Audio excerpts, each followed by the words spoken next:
Bienvenidos a Encuadre Podcast.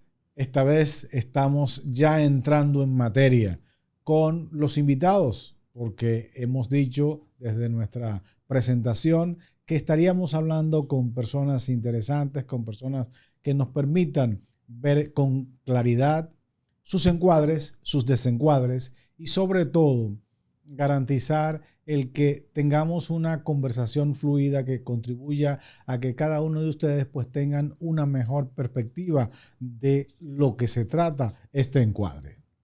Es por ello que en este primer episodio, don Edgar, tenemos a un invitado especial, a una persona muy especial para nosotros, que sabe mucho, ¿verdad? Que nos va un poco a encuadrar sobre emprendimiento, don Edgar.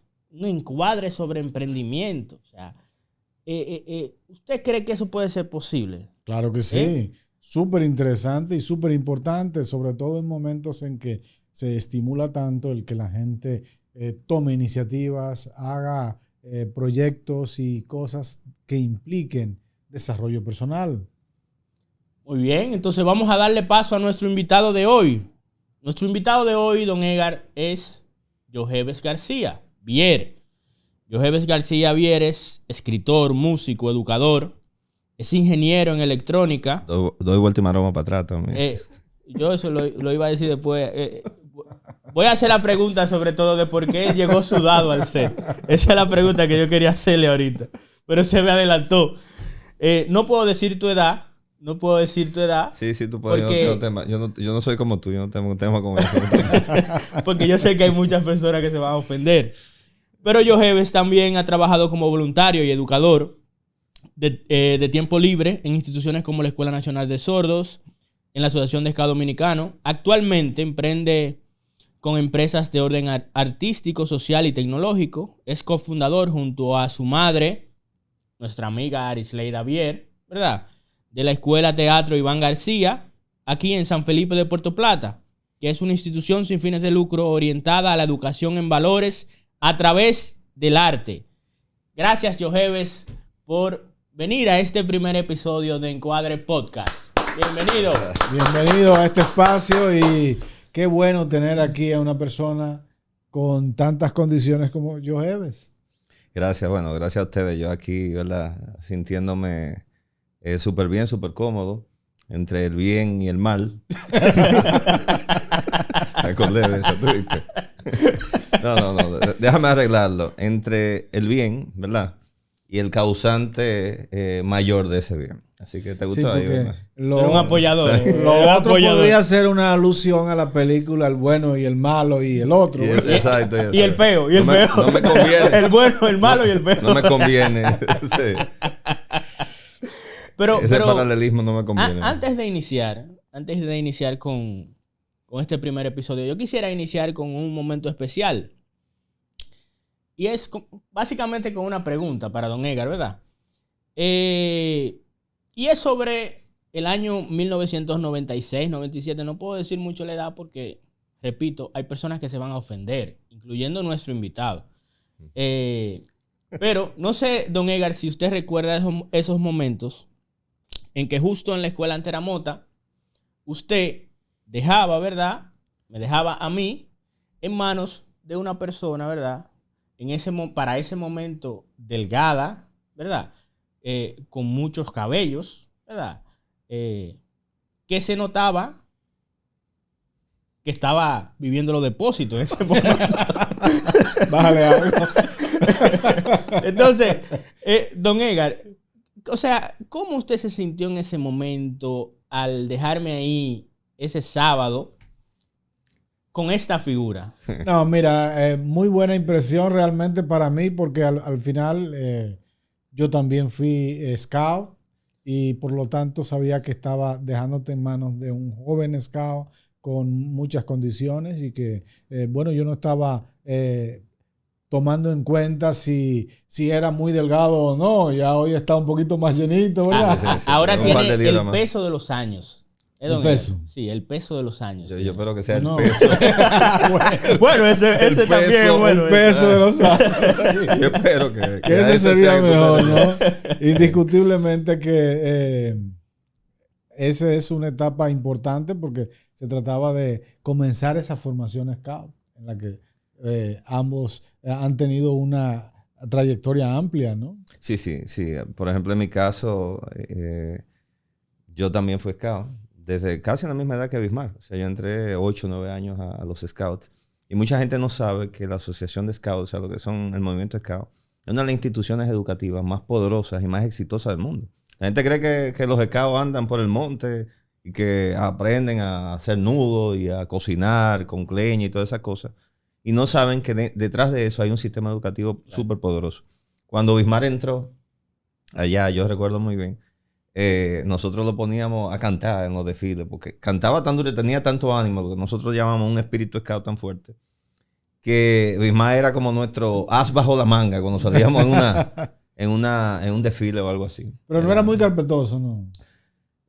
Bueno, yo podría decir que era un niño normal, porque es que ahora mismo uno piensa a veces que los niños que son, o sea, a veces uno quiere que los niños sean como los adultos. Y un niño es un niño. Entonces, Bismarck era demasiado niño. No. Un niño con habilidades diferentes. Sí, exacto. Sí. No. Un niño muy sano. Un niño muy sano. O sea, ya hablando en serio, un niño muy sano. Un niño que sabía regularse, que trabajaba mucho la parte social. Era muy sociable. Todos los muchachos lo querían. Yo me voy a arrepentir de haber dicho esto ahorita. Porque este me va a tirar. O sea, Sí. desde antes de que empecemos la grabación he empezado a tirar uno. Yo espero que tú estés preparado para lo que viene. Dale. Yo vine con los guantes puestos. Bueno, yo espero. Pero de lo que se trata, Joeves, es comenzar hablando un poquito de quién es Joeves, ¿verdad? Porque ya Bismarck ha presentado una panorámica bastante amplia de las cosas en las que tú te desenvuelves, que son muy diversas y que obviamente son importantes. Pero queremos conocer de ti quién eres. Sí, bueno, si nos circunscribimos un poquito a esa parte del emprendimiento, ¿verdad? Lo que le interesa a las personas en base a mi experiencia en el emprendimiento, ¿verdad? Y a lo que yo concibo como emprendimiento. Pues yo desde pequeño, yo recuerdo que mi mamá trabajaba en turismo y nos ponía a trabajar. O sea, yo estoy trabajando desde que tengo razón. O sea, de que me están saliendo los dientes. Mi madre nos ponía a hacer unos sobres para darle la bienvenida a los turistas, que ahí estaba toda la información de Puerto Plata y todo eso. Y bueno, ahí entonces nos pagaba y así. Más adelante estuve trabajando en la Santa Rita también. En la panadería de Santa Rita, ustedes saben que ahí siempre hay unos muchachos trabajando. Bueno, yo fui de esos muchachos que trabajaba ahí. Me votaron. Pero gracias a Dios. Sí. Me votaron. Había un programa que se llamaba MacGyver. Yo no sé si ustedes recuerdan eso. Sí. MacGyver era una serie. ¿Qué fue? Se me cayó la cédula ahí. Se te cayó la cédula. Y por estar viendo a MacGyver, sí, yo a veces llegaba tarde. Entonces, después de eso también fui pollero. Yo trabajé en una pollera, sí. Yo trabajé en una pollera con 9 años de edad. Y pues a los 14 años hice un curso de repostería de cocina. Y entonces puse un negocio de hacer bizcochitos. Ahí tuve mi primer empleado, uno de los muchachos que trabajaba, que era amigo mío del barrio. Después me enteré en estos días, me confesó que él se comía los bizcochitos. Por lo menos fue sincero. Sí, al final, exacto. Con el tiempo, ¿verdad? Sí, con el tiempo. Y bueno, finalmente, pues entre muchas cosas, siempre me gustó la ciencia, la educación, todas esas cosas que decía Bismarck, escribir. Mi padre, por ejemplo, me sentaba en las piernas cuando yo tenía 6 años y a los 6 años escribí mi primer libro. Yo se lo dictaba y él lo escribía a máquina, con una máquina de esa de escribir, Olimpia. Y tú no sabes, ¿verdad? Lo que estamos Don Edgar, recuérdate que Don Edgar es periodista. Claro, y Don Epifanio también. Epifanio la antigua, sí. Y en la casa eso era lo que había. Siempre había máquinas de esas. Sí, está bien tirándote a ver si... ¿Tú crees que yo soy tan joven, No, sí, yo espero que...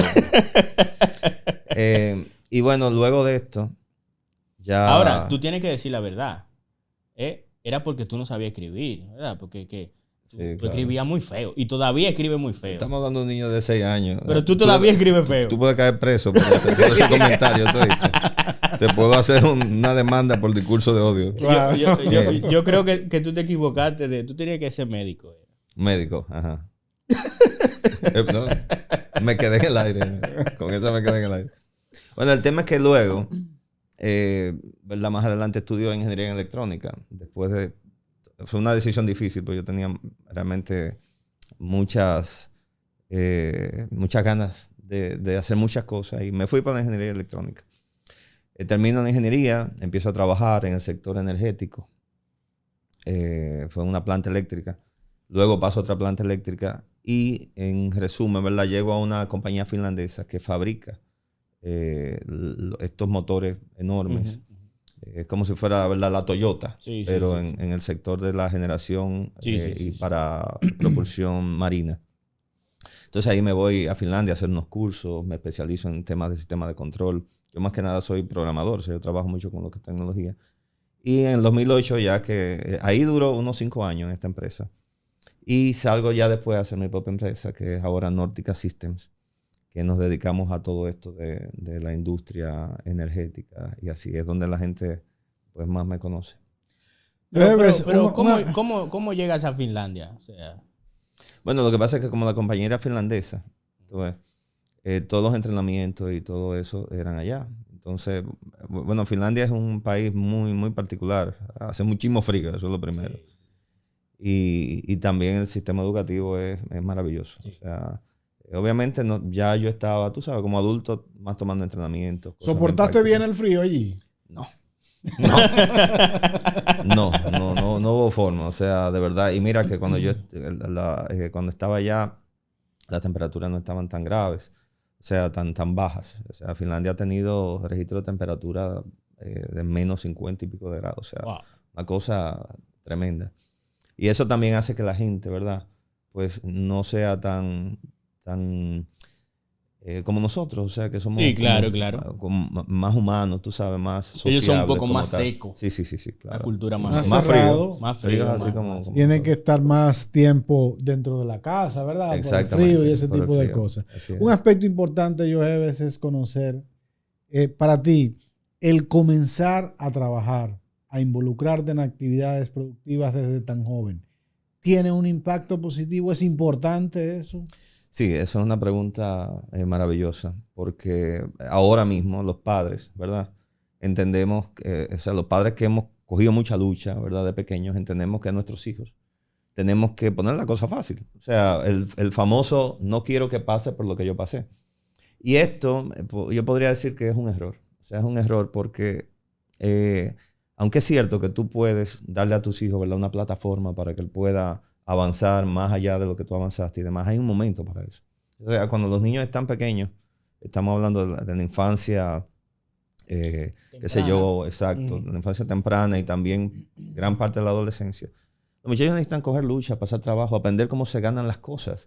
Entonces, o sea, yo les pregunto a ustedes, o sea, ¿ha sido fácil para ustedes llegar hasta donde están? O sea, yo no conozco ninguna persona exitosa que agradezca a su padre por haberle apoyado toda la vagabundería que ellos querían. Todo el mundo te dice, no, mira, mi papá me puso a coger lucha, mi papá hizo que yo aprendiera cómo se ganan las cosas, mi mamá es un ejemplo de sacrificio. O sea, siempre el sacrificio está pendiente. Y es increíble como los padres de hoy queremos eliminar el sacrificio de la educación de los niños. Bueno, yo le comentaba a Bismar que don Pepín Corripio, aquí en Puerto Plata, en una conferencia, en una ocasión, decía que él tuvo su primer carro a los 27 años. Que su papá, que tenía ya negocios, retrasó la entrega de ese primer vehículo hasta ese momento. Wow. Y que el primer vehículo que tuvo era el vehículo que habían cambiado a un vendedor de la compañía y que ahí en ese primer vehículo fue que él comenzó a andar en la calle, ¿no? Exacto. Por ejemplo, en mi caso, yo tengo una niña de 4 años. Nosotros tenemos... O sea, cada cuadra ya tiene un vehículo. Yo tendría la posibilidad incluso de mandar a mi hija hasta con un chofer si quisiera a la escuela. No, nosotros vamos a pie. O sea, yo quiero que mi hija aprenda cómo se ganan las cosas. Claro. Y cuando ella aprenda eso, entonces, todo lo que yo pueda darle como plataforma para que ella pueda avanzar, entonces uno se lo dará. Pero eso va primero. Y eso es muy importante. Y es básicamente que ella desarrolle habilidades para la vida. Porque, y es lo que vimos en el movimiento Scout de una u otra forma. Porque la educación formal persigue objetivos educativos que te hacen obtener el certificado, que es el aval. Pero hay habilidades que solamente te la da esa situación. Sí, o sea, ponte a pensar, hablando de emprendimiento. O sea, si hablamos de emprendimiento, ¿cuáles son las cualidades, ¿verdad? Las competencias que necesita tener un emprendedor? La principal competencia, tú puedes leerte, por ejemplo, un libro llamado Innovar o Morir, de un periodista apellido Oppenheimer. Muy bueno. A mí, yo estoy en desacuerdo con algunas cosas, pero hay algunas cosas que son científicamente probadas. Y él habla de lo que es la tolerancia al fracaso. O sea, la tolerancia a la frustración. Y cómo tú aprendes a tolerar la frustración, el fracaso, la dificultad. ¿Cómo? Teniendo fracasos, frustraciones y dificultades. Entonces, si tú le sacas eso a los niños, y entonces, por ejemplo, ahora que no puedo evitar tocar el tema, le suelto una tableta, le suelto un celular, donde en un celular los niños no aprenden a frustrarse porque cuando algo no les gusta simplemente lo cambian. Claro. O sea, todo es fácil. Tienen tantas opciones. Tantas opciones que no al final saben esperar. No saben esperar, no aprenden a ser pacientes, no aprenden a manejar la frustración. Y entonces dime tú, un emprendedor, porque, por ejemplo, cuando tú empiezas a emprender, te dicen, mira, lo más posible en un emprendimiento, lo más probable es que tú fracases. Sí. Es que te vaya mal. Eso es lo más probable. Entonces, de hecho, yo no conozco ningún emprendedor que de una lo haya logrado. O sea, por tu negocio, dos negocios, ya han quebrado un par de negocios y después entonces lo logran en base a esa experiencia. Imagínate si tú no tienes esa cualidad, ¿verdad? Que te permite a ti rehacerte después de una frustración, sí, después de un fracaso. Entonces es muy importante. Reencuadrarse, ¿verdad? Reencuadrarse. ¿Y cuándo fue ese momento entonces en que Yoheve se sintió desencuadrado? Desencuadrado. ¿Y quién o quiénes lo ayudaron a encuadrarse nuevamente? Bueno, sí. Hay muchas situaciones, ¿verdad? Que uno ha vivido.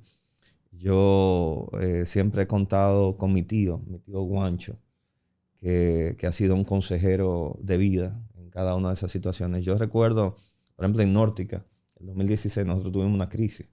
Ahí se fue todo el mundo. Sí. No tuve un éxodo. Tuve un éxodo, me quedé con muy poco personal. O sea, se me fueron los técnicos, se me fueron todo el mundo. O sea, hicimos unos cambios de personal, ¿verdad? Y la cosa no salió bien.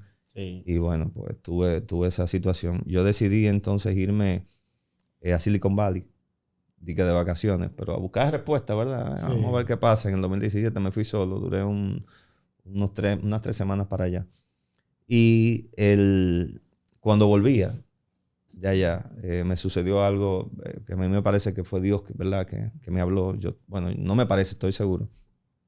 Porque el tiempo que tuve en Silicon Valley, yo veía la diferencia entre Silicon Valley y, por ejemplo, la República Dominicana. Allá tú tenías una especie de Shark Tank donde tú ibas y exponías tus ideas. Y le decías a unos inversores, hay unos tipos que estaban dispuestos a invertir dinero en ideas nuevas simplemente por ser nuevas, innovadoras, porque les gustaran. Claro. Aquí, por ejemplo, en República Dominicana, si tú quieres emprender, tienes que ahorrar de tu cuarto, coger un préstamo, y si te va mal, que es lo más probable que te vaya mal, entonces te quedas sin ahorros, sin dinero y lo más probable con una deuda. Entonces, por eso aquí es tan difícil emprender, porque tienes que hacerlo ¿verdad? Con tu propio mollero. O sea, es así. Allá tú veías todas esas posibilidades y demás. Yo decía, Dios mío, yo no quiero volver. Yo me quiero quedar aquí, decía yo cuando estaba en Silicon Valley. Y llamé un Uber y me apareció una mujer en una jipeta blanca de lujo. Yo, déjame revisar bien, ¿verdad? Si fue este Uber. Fue un gancho, ¿verdad? Y me abre una mujer, come, me dice en inglés. Y yo voy así bien triste porque ya eran los últimos días, yo regresaba para acá y no quería venir. Y ella empieza a preguntarme qué me pasa, qué me sucede. Y yo digo, mira, es que no quiero regresar a mi país. Aquí yo veo cómo son las cosas y allá todo es complicado. Y me dice, no, tú tienes que regresar a tu país.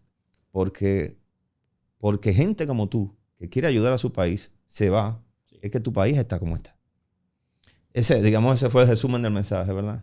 Y de verdad que fue fuerte. Entonces, Dios se manifestó en un Uber en ese momento. A través de esa persona, ¿verdad? Sí.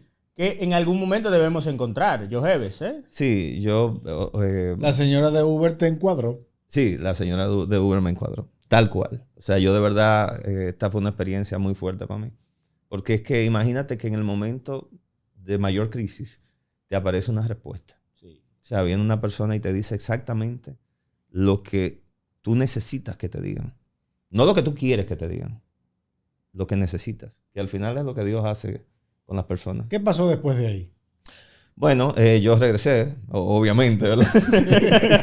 Dije, no, me quedé allá. No. Yo regresé y entonces, pues, tomé la rienda de la compañía, volví a hacer contrataciones, aprendí del error. O sea, dije, ok, porque cuando uno tiene un fallo en el emprendimiento, tú tienes que decir, ok, ¿en qué fallé? No se trata de buscar culpables, no se trata de culparte a ti mismo, sino de simplemente entender en qué fallaste, corregir eso y seguir adelante. Porque al final yo pienso que el emprendimiento es un constante, ¿verdad? Una constante de encuadre, desencuadre. Exacto. Encuadre y desencuadre. ¿Por qué? Porque la crisis al final es lo que trae el progreso. Claro. O sea, tú no puedes avanzar si tú no creas crisis. Por ejemplo, mira ese tema de contratar gente. O sea, a veces tú tienes que salir de personal y tomar decisiones duras humanamente. Y eso crea pequeñas crisis. O sea, la gente dice, votaron a fulano. Sí. O entró fulano. Vamos a ver si hay, ¿verdad? Esos desequilibrios, esas perturbaciones, que son las que hacen que después tú entonces puedas seguir avanzando. Por eso es tan importante para el emprendedor meterse en cosas incluso en las que no se siente cómodo. Y si tú no eres bueno haciendo algo, buscar gente, llenarte de gente que sí sea bueno en eso que tú no eres. Por ejemplo, en mi caso son las finanzas. Yo lo primero que hice cuando empecé a emprender fue contratar una contable y decirle, mira, tú manejas el dinero. O sea, una persona de confianza, ¿verdad? Que ayude a uno con eso. Que ayuda a organizar esa parte que uno tiene. Que siempre es una de las más difíciles realmente en cualquier emprendimiento. No, y tú sabes que él tiene complejo del padre Villini. Ah. Sí. Él es muy, muy dadivoso. Sí, y eso pues... hay que manejarlo. Sí, hay que manejarlo. Porque obviamente si tú en un emprendimiento lo conviertes en un centro de ayuda. Una lotería. Exactamente. Lotería. Pues prepárate. O sea, tú tienes o sea, claro, hay que ayudar. Pero a lo interno de la compañía, a lo interno de tu emprendimiento, como tú tienes parte que saber de la que es un misma negocio. Responsabilidad social de Exacto, la como de la parte compañía. de la misma responsabilidad social de la compañía. Que ahí es que muchas instituciones se desvían de su razón de ser. Porque al final, el fin de todas las compañías es aumentar sus utilidades. Aunque sea cruel. Sí, mira, eso es un buen punto, Vince. Porque como compañía... Vince. Sí, Bismarck. No, explícame. Ya estamos en confianza, no te preocupes. Dale. Sí. Mira, hay una diferencia, y te puedo decir, es mi opinión, obviamente, entre lo que es un emprendedor, como yo lo concibo, y lo que es un empresario o un mercader, como tal. ¿Y cuál es la diferencia fundamental? Mira, el mercader busca dónde hay dinero. O sea, esto deja dinero. Y es legal, en el mejor de los casos, ¿verdad? Sí. Porque hay mercaderes que no le importa si es legal o no. Deja dinero, bueno, pues lo hago. Tú sabes, y por eso el mercader, ese empresario muy tradicional, pues piensa más en cosas que dejen dinero. Claro. El emprendedor piensa en resolver un problema. Sí. En una situación, en algo con lo que él se siente identificado, algo que a veces le duele, algo que piensa que es necesario para la sociedad, lo que sea. Y después ve cómo eso puede convertirse en un negocio. O sea, cómo hacer que eso sea rentable para que pueda ser sostenible en el tiempo. Y esa es una diferencia muy grande. Entonces, ese sería el verdadero encuadre del emprendimiento. Así es, desde mi punto de vista. Claro. Obviamente, porque... Esa sería la receta Yojeves del encuadre del emprendimiento. Sí, yo siempre he pensado que el dinero es una consecuencia de hacer un bien. O sea, de hacer un buen emprendimiento, de hacer las cosas bien. Por eso, cuando tú ves, por ejemplo, y perdón que lo diga, pero estos negocios que no aportan nada realmente a la humanidad, estos cantantes que están ahora, que te cantan cualquier cosa porque entienden que dan view, porque van a ganar dinero con eso, porque, o sea, eso para mí son mercaderes, o sea, no son artistas. Y la vida útil es muy corta.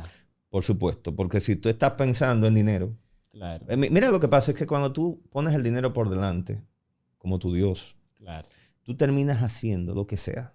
O sea, tú terminas prostituyéndote, literalmente, y esto lo he visto yo, para conseguir esos cuartos. O sea, a ti no te importa realmente quién caiga en el camino. No. Y si tienes un respaldo legal, ¿verdad? Por ejemplo, en el caso de que estamos conversando de la música, de las apuestas, de los juegos de azar, de todo eso. óyeme, ok, deja dinero, pero ¿a qué costo? Los costos también Sociales. los costos ambientales que tiene también un emprendimiento. Todo eso uno debería tomarlo en cuenta. ¿Cuáles son los riesgos que tiene el emprendedor hoy día para manejar los excesos en cada uno de los aspectos de un emprendimiento? Sí. Miren, yo tenía un empleado. Él me decía, jefe, y es obligado a emprender. O sea, él tenía esa frase porque él sentía que emprender estaba de moda y que como que todo el mundo tenía que emprender. Y emprender no es para todo el mundo. ¿Por qué? Porque ese tema de manejar los riesgos es muy alto en el emprendimiento. O sea, yo, por ejemplo, ustedes se ponen a ver, en el caso mío, que soy, digamos, un pequeño, mediano empresario, ¿verdad? Las decisiones que me toca tomar afectan a decenas de familias. O sea, no solamente a mi familia, sino que cualquier cosa hay familias que podrían perder sus ingresos por las decisiones que yo tomo. Entonces, esos riesgos, que son muchos, dependen mucho del país. Por ejemplo, aquí, depende obviamente de dónde emprendas. En República Dominicana, como te digo, el mayor riesgo es que tú tienes que enfrentar muchas situaciones solo. A veces te deja la familia solo, pero mira, tan buen trabajo que tenía este muchacho y se alocó. Sí, se alocó. Eso es muy frecuente. Eso lo dice mucho. Muy frecuente. Eso lo dice mucho. Entonces, tú te tomas esos riesgos que de alguna forma la familia se aparte de ti, te deje solo por alocarte. Otra de las cosas es que, por ejemplo, en mi caso, tú sabes, Vince, tú dices, bueno, que pelú, que flaco. Yo todavía, de hecho, tengo mi problema con el barbero. Claro. Y en estos días, pero ahora es por falta de tiempo. Sí, vamos a dedicárselo a la falta de tiempo. Exactamente, sí, es falta de tiempo. Sí. Y en estos días, tú sabes que a mí me gusta a veces cuando estoy aquí caminar por el malecón. Y camino. O sea, a mí me gusta caminar. O sea, puedo irme en mi vehículo, sí, pero me gusta caminar. Toda la vida. Todo el tiempo me van a encontrar caminando. Sí. Y a una amiga mía de Alemania la llaman. La tipa me llama y me dice, ¿qué fue lo que te pasó? Dime, ¿te fue mal? Quebró la compañía. ¿Qué fue lo que te sucedió? Está desencuadrado. Está desencuadrado. No, ahora que yo estoy bien, ¿qué fue lo que te dijeron? No, me dijeron que te vieron en el malecón todo pelú caminando. Oigan, gente, y eso es de los otros problemas. O sea, esta sociedad, esta falta de tolerancia a ver a las personas mal, entre comillas, o a verlas fracasar y a etiquetarlas como alguien que se fue, ¿verdad? Se fue de espaldas, se le fue mal. Pues está muy mal, porque es otra presión adicional que se añade a todos esos riesgos que uno adquiere cuando emprende. Sí, claro que sí. Pero partiendo de todo eso y de toda esa experiencia, ¿verdad? Hablamos de grandes riesgos, de incertidumbre, de fracaso, ¿verdad? Hace unos días yo compartía una publicación de Monseñor Munilla, que es un obispo de Alicante, en España. Y él subía una imagen donde la primera imagen se veía a un niño y decía en el texto, el bebé muy pequeño, decía, muy pequeño para pensar en Dios. Luego subía otra imagen y decía, muy ocupado para pensar en Dios. Donde había una persona trabajando y todo eso. Luego subía otra imagen donde se veía una persona en un carro a velocidad y decía, muy orgulloso para pensar en Dios. Una persona, ¿verdad?, que ha tenido mucho éxito. Sí. Y luego se ve otra persona acostado, muy cansado para pensar en Dios. Al final, la última foto que sube decía, muy tarde para pensar en Dios. Se puede... Una tumba. Una tumba. Sí. ¿Se puede emprender y pensar en Dios? Bueno, es una pregunta muy buena, Vince, porque obviamente esto va a depender del emprendedor. Yo te puedo dar mi experiencia propia. Cuando emprendes, la soledad, el fracaso, las situaciones complicadas, O sea, son pan de cada día. Sí. Entonces, si tú no tienes de qué agarrarte en esa situación, o sea, si tú no tienes algo que te haga recuperar las fuerzas, pues mira, el emprendimiento se hace muy complicado.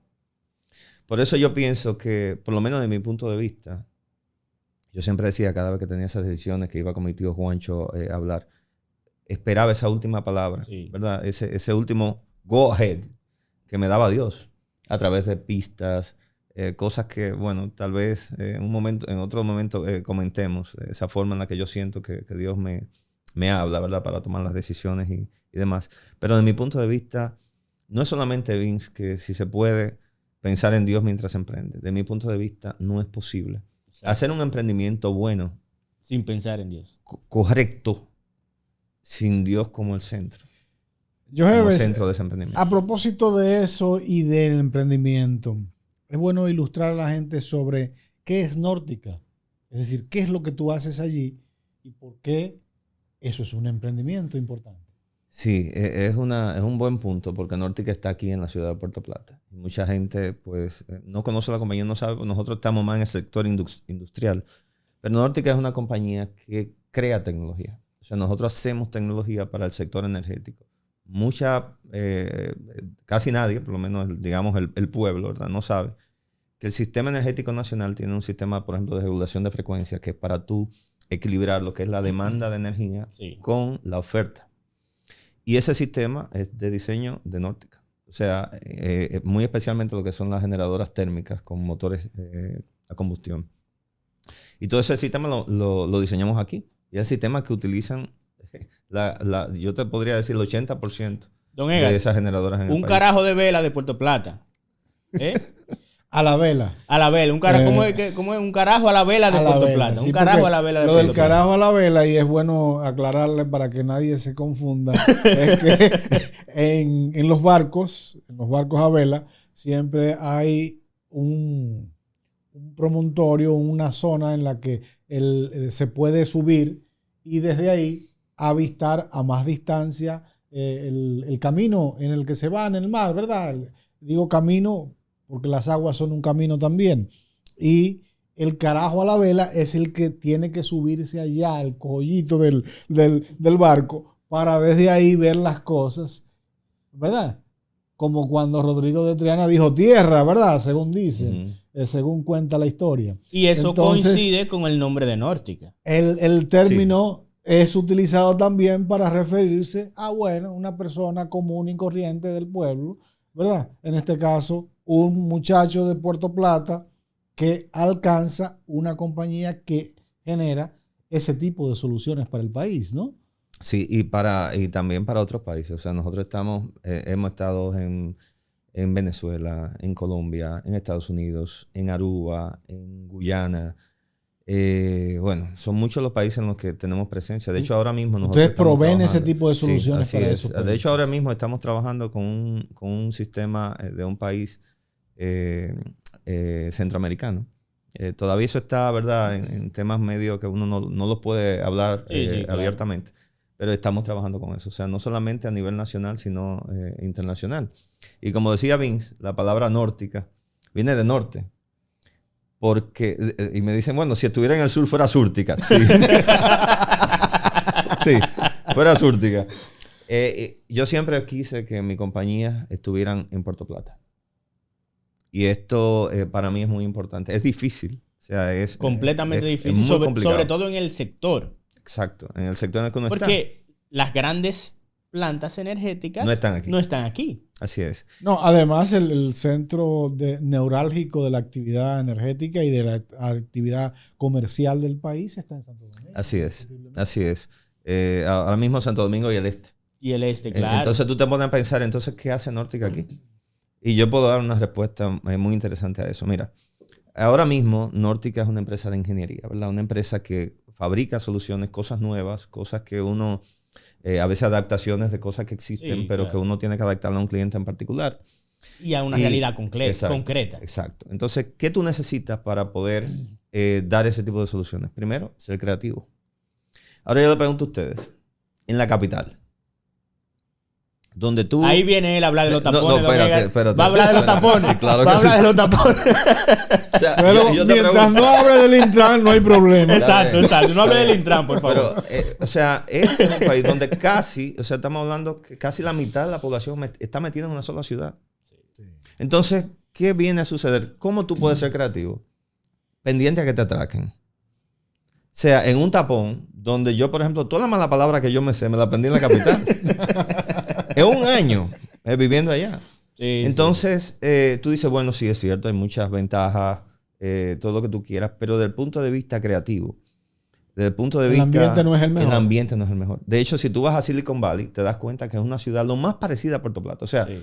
tiene mar por un lado, montañas por otro lado, tú no tienes grandes elevados, de que mucho tráfico, nada de eso. Lo dijimos en la presentación Bueno, de esta temporada. En Puerto Plata se puede soñar. Claro. Sí. Pero al decir eso, entonces me pone Joheves a pensar en que hace ya casi 3 años, aquí en Puerto Plata, se anunció Así es. con bombos y platillos, si no quiero ser crítico, la creación de una especie de Silicon Valley del Caribe. Así es. Ahí en parte de esos terrenos de Bergantín. Lo estamos Bueno, esperando. claro, es Ojalá que llegue, hay que ¿verdad? hacerlo. Hay que Sí. ser crítico con eso porque, don Edgar, cuando ese anuncio se dio, cuando el presidente dio ese discurso, a mí o sea, mi teléfono explotó de llamadas diciéndome, preguntándome si yo había hablado con el presidente. Si lo que era mi discurso en ese momento, Claro. había llegado ahí, porque yo siempre, mi sueño ha sido que Puerto Plata se convierta en el centro tecnológico de nuestro país y quién sabe, o sea, ¿verdad? Y logístico. Claro, o sea, tecnología. Porque pienso que tenemos todas las cualidades para eso. Entonces, cuando el presidente hace este anuncio, o sea, de verdad que yo me puse loco. Pero esa locura, obviamente, como usted dice, no ha durado Bueno, lo mucho. estamos esperando. La estamos Nadie esperando. sabe, No, ¿verdad? la estamos esperando. Hay que mantener la fe. Estamos confiados en Dios de que en algún momento eso se hará. Sobre todo porque tenemos empresarios como Joheves, ¿verdad? Que primeramente son dedicados a Puerto Plata. Segundo, ofrecen soluciones e innovación. Y tercero, ¿verdad? No quieren pensar más allá de la zona. O sea, quieren seguir desarrollando la zona porque creen en la zona. Ahora, Lo que indica que sí se puede. se ¿verdad? puede. Claro, no, se puede y además tenemos ejemplos de eso. Por ejemplo, mira China. Sí, claro. Tú tienes Shenzhen, que era una ciudad de pescadores. O sea, las capitales, por ejemplo en Estados Unidos, ¿qué hay en Washington DC? El Capitolio.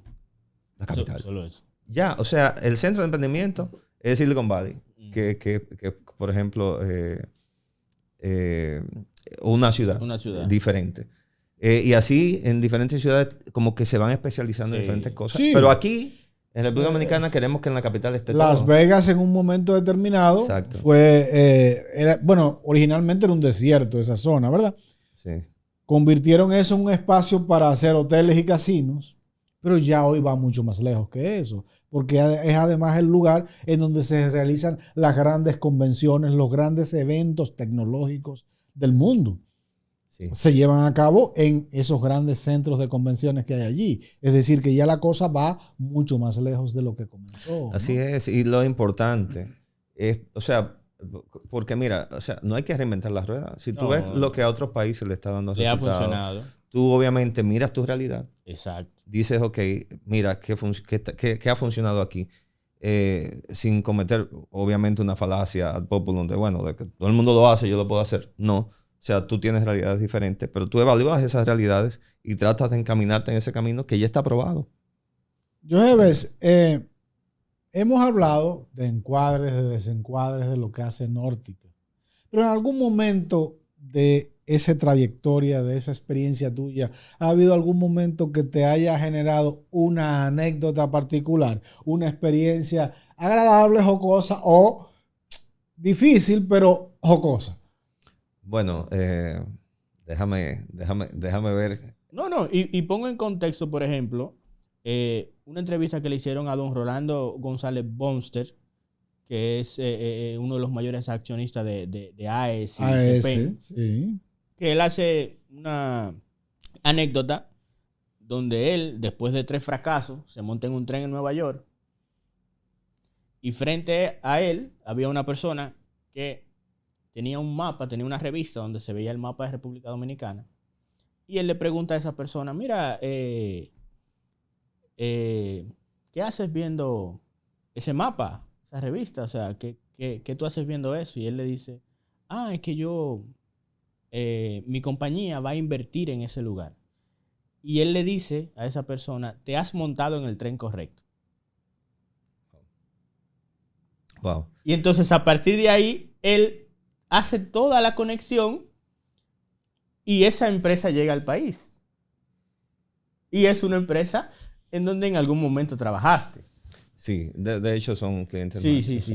Ambos son clientes nuestros. Nosotros trabajamos para Entonces, ellos. son experiencias interesantes porque tú dices, mira, o sea, él lo llama como una diosidencia, ¿verdad?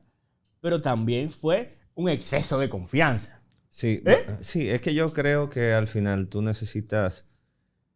miren, mucha gente dice, bueno, el esfuerzo es necesario. Sí, es necesario. Sí. El esfuerzo es lo que hace que tú estés en la fila del premio. No te garantiza el premio, pero te garantiza estar en la fila. El que no está en la fila, el que no se esfuerza, el que no trabaja duro, no está en la fila. Sí. Entonces tiene que ganarse la lotería, le tiene que tocar algo por casualidad. Exacto. Pero el que se esfuerza, que está en la fila, a veces lo que necesita a veces es un empujoncito, una ayuda, un comentario, toparse con la persona correcta. De hecho, a veces ese tipo de anécdotas son muy comunes en los emprendedores porque te dicen, bueno, yo me topé en un pasillo con fulano y le dije y de ahí vino Y me todo. atreví. Y me atreví. Y ahí surgen cosas. Exacto, ahí surgen cosas. En mi caso, yo le puedo decir, yo no soy realmente muy extrovertido. O sea, yo no voy a salir allá donde una persona a decirle, mira, yo qué sé yo cuánto. No, pero sí tengo personas detrás, especialmente las mujeres. O sea, a todo emprendedor yo le digo, tienen que tener mujeres en su equipo. Sí. La mujer es capaz de hacer cosas que los hombres no. De ser empática, de ser medio freca también. O sea, yo recuerdo, hay un emprendedor chileno que él comenta que él tenía unas mujeres allá, que él tenía una marca de agua y en un evento deportivo, él decía, concho, yo quiero ponerle una botellita de agua a los deportistas que están allá, ¿verdad? Y él no se atrevía como hombre, porque los tigres de seguridad lo iban a sacar. Claro. Sin embargo, él tenía una de las chicas, muy bonita ella, vino la tipa con una botella de agua, ¡pap! Le puso la botella de agua ahí al tipo, nadie dijo nada. O sea, las cualidades, ¿verdad? Claro. Lo que es el hombre, la mujer, hay que saberlas aprovechar. Claro. Y no ahora como se quiere, que convertir como la mujer en una especie de hombre y ponerlos a competir de tú a tú, de cara a cara, cuando realmente me parece súper estúpido. Sí. O sea, la mujer tiene cualidades innatas en ella, o sea, cosas que tú tienes que aprovecharlas, no combatirlas. No. Esa parte humana, esa parte de querer bregar más con un ser humano que con una máquina. O sea, claro, en promedio, ¿verdad? En vez de tú irte, a poner a la mujer a la par con el hombre y que si yo que todo lo otro. O sea, no tiene por qué compartir en el mismo sentido. Son seres diferentes que pueden hacer cosas grandes ambos, aprovechando su propia naturaleza. Claro. Y eso influye en el pensamiento emprendedor. Sobre todo dentro de la familia del emprendedor. Eso es muy bueno que el emprendedor, ¿verdad?, esté bajo una sombrilla de una buena familia que le cobije el emprendimiento. Porque no es fácil emprender desde cero en un ambiente de incertidumbre y con una familia de incertidumbre también. Sí, lo que sucede es que, como yo comentaba ahorita, la familia te ama, la familia te quiere y al final, por lo menos en un entorno normal, quiere lo mejor para ti. Claro. Entonces, tú meterte a algo que tiene un 90% por lo general de posibilidad de fracasar, a veces no parece ser muy inteligente. Y más, por ejemplo, si ya tú tienes familia, si tienes hijos. Por eso muchos empresarios hoy en día te dicen, mira, trata de emprender antes de tener familia, trata de emprender antes de meterte en lío. Yo no pienso así. Yo pienso que tú puedes emprender en cualquier momento. Es más difícil, es más arriesgado. A veces cuando tienes 2 muchachos dices, espérate, déjame. O sea, cualquier acción mala que haga, pues se traduce en falta de leche y educación y todas las cosas que tú tienes que suplir. Pero al final, yo pienso que a medida que el país vaya avanzando y vayamos tolerando el fracaso, las frustraciones y demás, las familias también se van a convertir en ese apoyo que necesita el emprendedor. ¿Y cómo manejar entonces, Joeves, esa naturaleza del emprendedor, esa labor que implica muchas veces muchas horas de trabajo, mucho tiempo, mucha dedicación, con el rol de los padres? Es decir, porque el gran drama hoy día es que estamos tan ocupados que tenemos poco tiempo para los muchachos y mejor que lo atienda el celular. Sí. Bueno, esa es una gran pregunta. Primero, como yo decía ahorita, emprender no es para todo el mundo. Mucha gente, esta moda de emprender, de que tú te conviertas en emprendedor, a veces hace sentir al que no emprende o al que no quiere emprender, porque es que no todo el mundo quiere emprender. O sea, no todo el mundo quiere meterse en una responsabilidad como esta, en tú tener, por ejemplo, que buscar un dinero, o sea, produzcas o no produzcas, tener que pagar nómina, que las decisiones que, como dije ahorita, que tú tomas afecten a tantas personas. Eso es una presión que no todo el mundo quiere. Hay personas que quieren su horario, quieren disfrutar de su perro, saber que llegan de trabajar y ya no tienen que preocuparse más por el negocio, o que quieren sumarse a un emprendimiento. En mi caso, yo hubiera querido encontrar, por ejemplo, quien hiciera lo que hace Nortica ahora. Me lo hubiera sumado. O sea, yo emprendí por necesidad. Por la necesidad. Porque quería que existiera un espacio como ese para mí. Entonces, al final tú lo conviertes, haces un espacio para todo el mundo, y de ahí viene el emprendimiento. Entonces, la familia, los padres, ahora, si quieren que sus hijos no que sean solamente emprendedores, sino que puedan decidir qué quieren ser. Este tema de los celulares, que está haciendo tanto daño hoy en día. De hecho, por eso tenemos mi nuevo emprendimiento, mi último emprendimiento se llama Control Papá. Es una empresa, digamos una empresa social. Todavía estamos viendo si va a ser empresa, si va a ser una ONG. Porque como les digo, uno empieza tratando de resolver un problema y después ver cómo hace que eso produzca dinero o sea sostenible. Entonces, en el caso de Control Papá, por ejemplo, estamos trabajando con eso. Yo creo que la mayor amenaza que tiene el emprendimiento en nuestros países es la falta de personas que se comprometan con una causa. Sí. O sea, tú tienes ahora una cantidad de muchachos, tú puedes ir a cualquier empresa y te va a decir, o sea, yo me codeo con muchos empresarios y tengo empresarios, o sea, de todo el dinero del mundo y te dicen, mira, yo puedo pagar lo que sea y no encuentro quién me haga un trabajo bien hecho, quién me dé un buen servicio, una reparación, en una tubería, en electricidad, no lo encuentro. Porque ahora todo el mundo está en producir dinero para ver Netflix, para comprarse el último celular.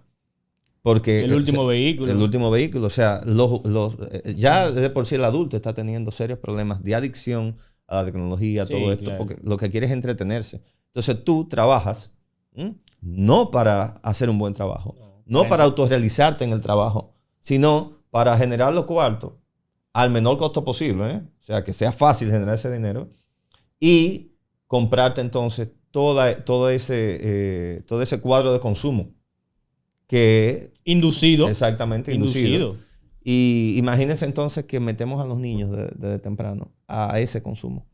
O sea, a que sientan un placer desmedido, que es lo que crean las redes sociales, el uso de los celulares, los videojuegos y todo eso. O sea, ahora mismo, desde mi punto de vista, la mayor amenaza que tienen los niños son las pantallas. Y la educación. Claro, y la educación también. De hecho, por ejemplo, en Suecia, sacaron toda la tecnología de las aulas. Volvieron al lápiz y al papel.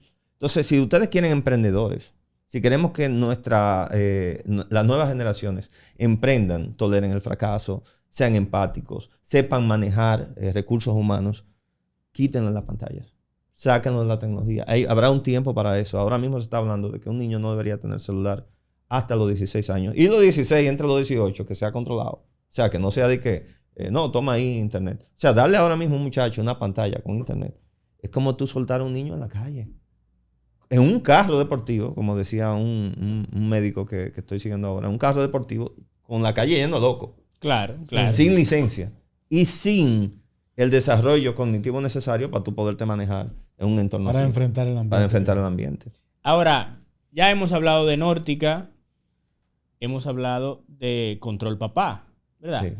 Pero no podemos terminar sin hablar de Yojeves, el escritor. Sí. Tenemos que hablar de Yojeves, el escritor, en sus dos facetas. Primero, en la faceta de sus chats, Princesa Coco, que debo decir que yo fui una de las personas que más compró ese libro en el país entero. Sí. Fuiste tú. Sí, fui yo. Yo me llevé todo lo que había en encuesta en un momento determinado. Valga, ¿verdad? La adulación. Sí. Y también de Yojeves, el escritor, en la Teatro Escuela Iván García, como teatrista. Vamos a ver eso. O sea, ¿cómo se puede emprender desde la escritura y desde el teatro? Bueno, escribir para mí, obviamente ahora mismo es un hobby, pero un hobby que tuvo una sorpresa muy grata. Yo escribo este libro de Su Chat Princesa Coco, es mi primer libro publicado, pues yo antes de eso escribo teatro. Y pues ya habíamos ido a competir con obras de teatro y nos había ido muy bien en festivales internacionales que se habían hecho en el país. Pero este primer libro, que está hecho como si fueran conversaciones de WhatsApp, pues fue una novedad. De hecho, es emprendimiento también. Sí. Emprender al final es hacer algo nuevo, ¿verdad? Algo que no se haya hecho antes o hacerlo de forma diferente. Y entonces este libro yo lo publico. O sea, yo con la experiencia que había tenido con los niños, con los scouts, pues reúno toda esa experiencia y la plasmo en ese libro. Y con El Principito, ¿eh? Sí, sí, claro. O sea, que es mi libro preferido. Ajá, mi libro preferido también tiene influencia del Principito. No hay forma que nada de lo que yo haga no esté exento a ese libro. Y entonces publico mi libro de forma independiente y el libro pues llega digamos, a oídos de la editorial Santillana. Y me llaman y entonces adquieren los derechos de la segunda edición del libro. Y ya con esto, pues ya yo paso de ser, ¿verdad? Como un escritor ahí como que está escribiendo así de hobby, ya tener responsabilidades y así. Pues al libro le ha ido muy bien.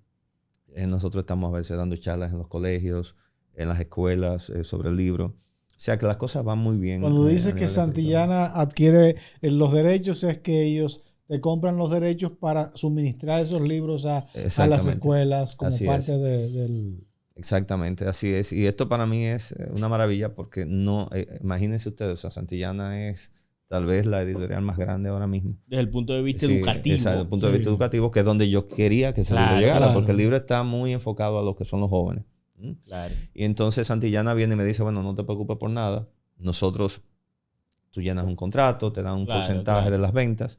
Y lo que yo hago con ese porcentaje de las ventas, que dije que esa iba a ser mi aporte, es usarlo para este tipo de emprendimiento. O sea, para el tema de la escritura, para fomentar los valores, la cultura, el mismo tema de Control Papá. O sea, todo lo que genera Su Chat Princesa Coco, ahora mismo yo lo reinvierto en eso mismo.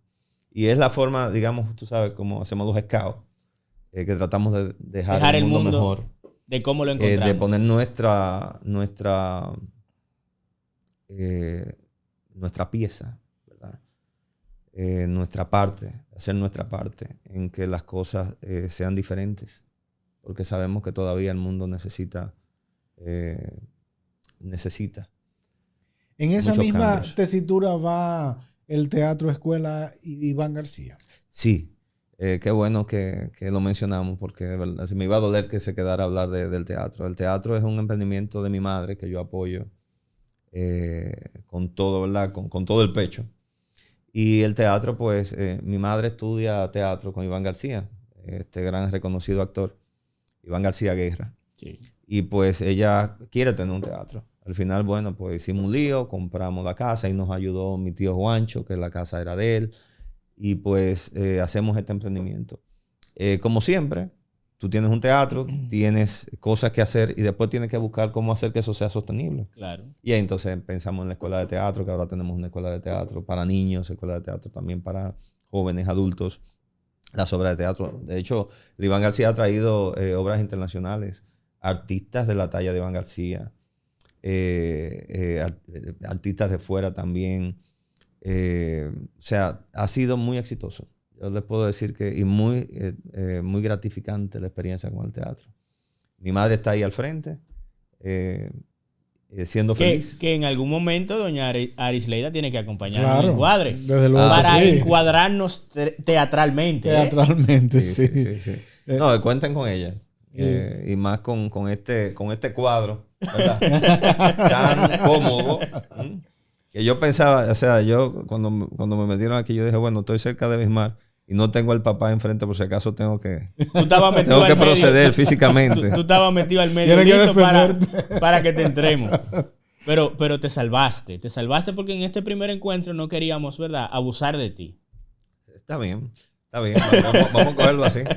O sea, en esencia tú quieres decir que en un segundo encuentro sería más fuetazo. Sí, claro que sí. Deberíamos darle un poco más, don Edgar, pero ya en un segundo encuentro podríamos darle un poco más duro. Entonces, ya para finalizar, un mensaje final a la audiencia sobre encuadrar el emprendimiento. Piensen en lo que quieren. O sea, la audiencia piense en lo que quiere en su vida. Y después, piense si el emprendimiento encuadra, ¿verdad?, en eso que ustedes quieren. En eso que desean para su vida. Porque no siempre el emprendimiento es la respuesta. Ustedes pueden unirse a emprendimientos de personas, o sea, ayudarles, colaborarles en lo que ustedes son buenos. Y si el camino es emprender, pues tomen los riesgos. O sea, todo deriva de una crisis. Y a veces esa crisis, obviamente, la detona haber tomado decisiones, haber tomado riesgos. Qué bueno que este espacio encuadre en su primera edición ya formal con invitados. Ha tenido la experiencia, la oportunidad de conversar con Yogeves García Vier sobre su experiencia, sobre su trayectoria y sobre todo dándoles la oportunidad de conocer aspectos interesantes del emprendimiento. Vamos a seguir con el encuadre. Esto será encuadre. A veces más, a veces menos, pero siempre será una oportunidad de aprendizaje para construir un mejor futuro. Gracias, Yogeves, por esta oportunidad. Cerramos Encuadre Podcast.